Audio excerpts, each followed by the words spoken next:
At just 29 years old, Jen Bishop has already been a journalist for over a decade. She's been a reporter, a news editor, an editor, and is now the publisher of Dynamic Business magazine, Australia's premier source of small business news. Jen, welcome to In Her Shoes. Thank you for having me.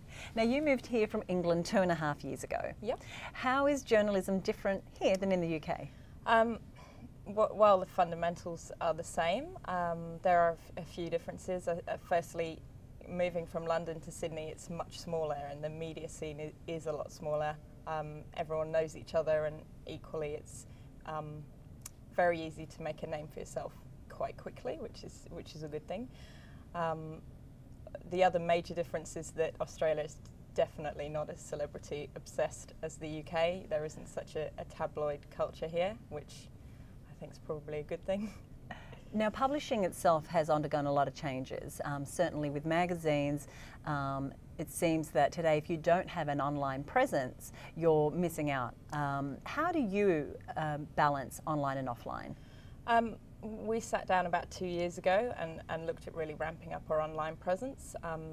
While there is definitely a decline in the readership of print magazines, we haven't really experienced that, but I think we also realised that we needed to incorporate online in order to stay ahead. So we created a website which was much more interactive, engaging with the reader, something which really could stand alone as its own news source, but also complements the print magazine really well. And how do you feel that is a lesson perhaps for other businesses as far as their existence in both worlds? Well, I think you really need to look at your personal circumstances. For some, in some situations it works well to have a strong online presence that complements your print or bricks and mortar presence. For some businesses it won't work the same way, but you just have to really consider what's the best way to keep yourself ahead of the game.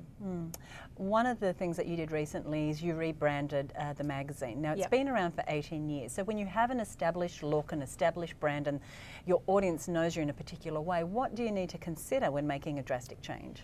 I think you really need to consider some elements of consistency. I think if you change too much, you can risk alienating a very strong established readership.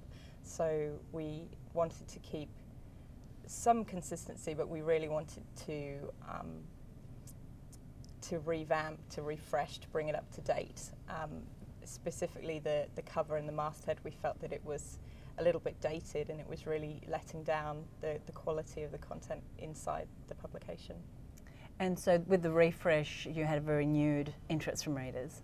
Yeah, we did. I think we very much saw it as a PR opportunity to make people realise how much things had changed in the last couple of years, what they could expect from the magazine if they weren't currently reading it, and just to let our current readers know really how much effort had gone into improving things for them. With small business, now you get to talk with a lot of small business owners, you also get to hear from them. Yep. What's really important for small business to be thinking about, to be doing right now, to be successful? Personally, I think anything to do with the online world is really important for small business, whether that's their use of social media, having a strong website, thinking about e-commerce if that's something they're not doing currently. I think they're all really important issues. A lot of small businesses in Australia don't even have a website, and a lot of those that do, it's very much a brochure website. It's not necessarily something good quality, and I think these days you can't afford to have a website that lets your company down, because it's the first thing people will go and have a look at.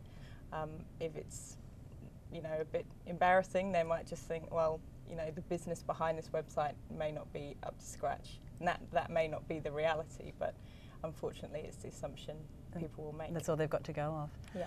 Let's talk about government. Now, government policies impact small businesses in many ways. We have a new government right now. How do you think their policies will impact small business?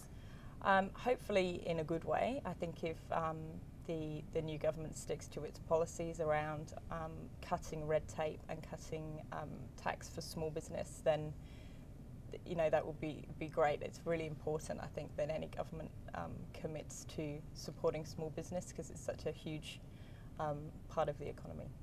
One of the issues that was debated a lot around election time was the new national broadband network. Yep. What impact do you think its implementation will have on small business in Australia? I think it will have a huge impact for those small businesses who are out in rural areas, and I think it's easy to forget about that when you work in Sydney or Melbourne, for example, that there are a lot of small businesses who are right out there in the sticks, and if they don't have decent high-speed internet, then that's a really big problem for them. Great. Jen, thanks for joining us. Thank you. Thank you.